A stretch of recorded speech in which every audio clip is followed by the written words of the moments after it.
नमस्कार, स्वागत है आपका वीके न्यूज में। राहुल गांधी की काबिलियत और उनके ज्ञान पर कोई सवाल नहीं उठा सकता। वो कितने काबिल हैं उसके लिए किताबें छप चुकी है। खैर, राहुल गांधी किसानों को बीच में छोड़कर कहीं चले गए थे और अब वो लौट चुके हैं, पर किसानों के बीच में जाने से पहले वो जल्लीकट्टू का आनंद ले रहे थे। अब ऐसा नहीं है कि वो किसानों के लिए फिक्रमंद नहीं है, वो ट्विटर पर लगातार सक्रिय रहते हैं।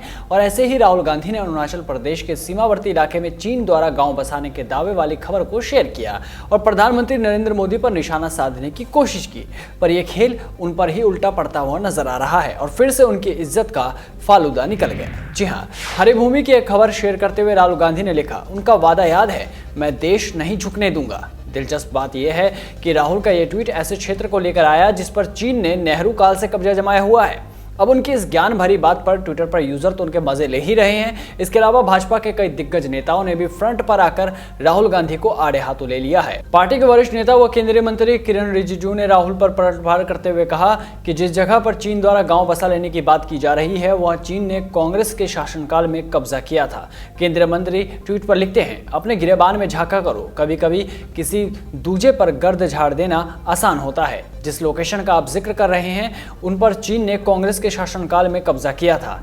एक राष्ट्रीय नेता संवेदनशील तथ्यों से इतना अनजान कैसे हो सकता है। इसके अलावा भाजपा के राष्ट्रीय अध्यक्ष जेपी नड्डा ने भी ट्विटर पर सिलसिलेवार कई सवाल राहुल गांधी से पूछ डाले। उन्होंने कहा, अब जब राहुल गांधी अपनी मासिक छुट्टियों से लौट आए हैं तो मैं कुछ सवाल करना चाहता हूं। मुझे उम्मीद है कि आज प्रेस कॉन्फ्रेंस में इसका जवाब देंगे। जेपी नड्डा ने लिखा, राहुल गांधी, उनका वंश और कांग्रेस चीन पर झूठ बोलना कब बंद करेंगे? क्या वो इस बात से इनकार कर सकते हैं कि हजारों किलोमीटर भूमि, यहां तक कि अरुणाचल प्रदेश की जिस भूमि का वो जिक्र कर रहे हैं, वो किसी और ने नहीं बल्कि खुद पंडित नेहरू ने चीनियों को तोहफे में दी थी।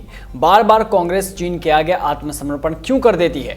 वो आगे लिखते हैं, क्या राहुल गांधी कांग्रेस पार्टी के चीन और उनकी कम्युनिस्ट पार्टी से हुए MOU को खारिज करने की नीयत रखते हैं? क्या वो उनके परिवार के नियंत्रण वाले ट्रस्टों को चीन से मिले दान को लौटाने का इरादा रखते हैं, या फिर उनकी नीतियों और हरकतें चीनी पैसे और MOU से चलती रहेंगी? नड्डा ने चीन के अलावा कई और मुद्दों पर राहुल गांधी से सवाल पूछ लिए। ये बहुत ही तीखे सवाल थे। उन्होंने लिखा, राहुल गांधी ने कोरोना को लेकर देश को हतोत्साहित करने में कोई कसर नहीं छोड़ी। आज जब भारत सबसे कम सक्रिय मामले वाले देशों में है और हमारे वैज्ञानिकों ने वैक्सीन बना ली है, तो उन्होंने वैज्ञानिकों को बधाई क्यों नहीं दी और एक बार भी 130 करोड़ भारतीयों की सराहना नहीं की?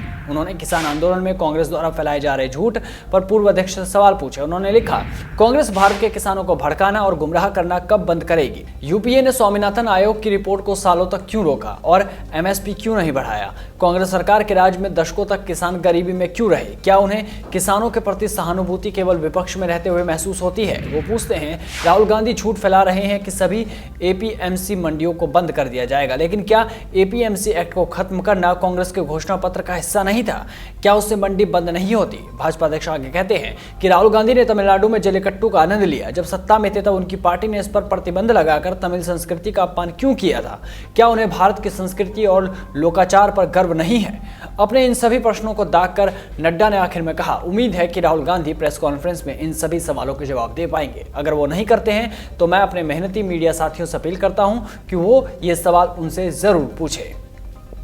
हालांकि राहुल गांधी इस पर कितना जवाब दे पाएंगे ये लोग आप जानते ही हैं। राहुल गांधी की इस ज्ञान भरी बात पर आपका क्या कहना है, कमेंट बॉक्स में जरूर बताएं। तब तक बने रहिए वीके न्यूज के साथ। नमस्कार।